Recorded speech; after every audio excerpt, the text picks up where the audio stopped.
దేవునికి మహిమ కలుగును గాక. మీ అందరూ ఈ వర్తమానాల ద్వారా ఆశీర్వదించబడుదురు గాక. ఈరోజున దేవుని వాక్యము నిన్ను ఎలా బలమైన శక్తిగా ఎదగడానికి ఎంత ఉపయోగపడుతుందో, ఎంతోమంది కృంగిపోయిన వారిని లేవనెత్తే వాక్యం ఈరోజు నీ జీవితంలో కృంగిపోయి ఉంటే నేను లేవనెత్తబోతుంది. నువ్వు గమనించి ప్రార్థనాపూర్వకంగా నీ ఆత్మీయ జీవితంలో బలమైన కార్యాలను చూడబోతూ ఉన్నావు. తప్పకుండా ఈ వర్తమానం నిన్న ఆశీర్వాదానికి నడిపించునుగాక. మీరు గమనించండి, నీ దుఃఖ దినాలు సమాప్తమైనవని యెషయా భక్తుడితో దేవుడు మాట్లాడుతూ ఉన్నాడు. నీ దుఃఖ దినాలు ఎప్పటితో సమాప్తం కాబోతూ ఉన్నాయి. ఎందుకంటే నా దేవుని హస్తం నిన్ను తాకుతూ ఉంది. ఒకవేళ నువ్వు కృంగిపోయి ఉంటే, ఒకవేళ నువ్వు బలహీనతలో ఉంటే, ఒకవేళ నువ్వు ఆర్థిక ఇబ్బందులతో చితికిపోయి ఉంటే, అనారోగ్య సమస్యలు నిన్ను వేధిస్తూ ఉంటే, ఈరోజు నా దేవుడు నీ దుఃఖము నుంచి విడిపించబోతూ ఉన్నాడు. ఆమేన్. ఈరోజు నీ దుఃఖము ఆయన చూచాడు.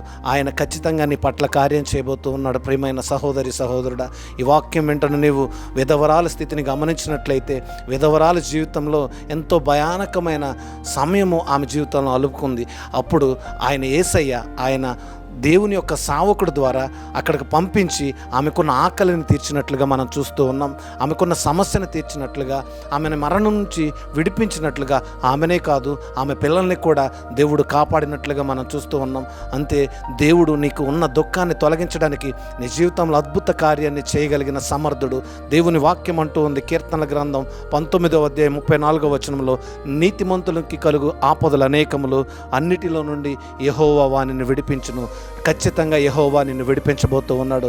నీతిమంతుడిగా ఒకవేళ నువ్వు జీవిస్తూ ఉంటే, నీ చుట్టూ ఆపదలు వస్తే, సమస్యలు వచ్చినప్పుడు, నీతిమంతుడిగా ఉన్న నీవు ఖచ్చితంగా దేవుని దృష్టిలో ఉన్నావు, విడిపించబడతావు. ఆమేన్. దేవుడు నిన్ను దీవించును గాక. ఈ వర్తమానం నీకు ఆశీర్వాదకరంగా ఉంది. ఎప్పటి వరకు నువ్వు కార్చిన కన్నీరు చాలా చెప్పుకోలేనివై ఉంటే, ఈ రోజున ఆ చెప్పుకోలేని కన్నిటికి సమాధానం నా దేవుడికి ఇవ్వబోతూ ఉన్నాడు. ఈరోజు నేను ఉన్నానని దేవుడు నీతో మాట్లాడుతూ ఉన్నాడు. నీ సమస్యలకు పరిష్కారాన్ని దేవుడు ఈ రోజున చూపిస్తూ ఉన్నాడు. మోషేకి చూపినట్లే, ఎర్ర సముద్రాన్ని పాయలు చేసినట్లే నీ జీవితంలో చీకటి దినాలను దేవుడు పాయలుగా చేయబోతూ ఉన్నాడు. నమ్మితే నువ్వు బలమైన కార్యాలు చూడగలవు. ఇది నీకు ఆశీర్వాదకరంగా మార్చబడును గాక. ఈరోజు దేవుని వాక్యం వింటున్న నీవు ఈ వర్తమానాల ద్వారా అభివృద్ధి పడి ఆశ్చర్యమైన క్రియలు నీ జీవితంలో, నీ కుటుంబంలో, నీ బిడ్డలకు జరుగునుగాక. దేవుడు దీవించునుగాక. ఆమేన్.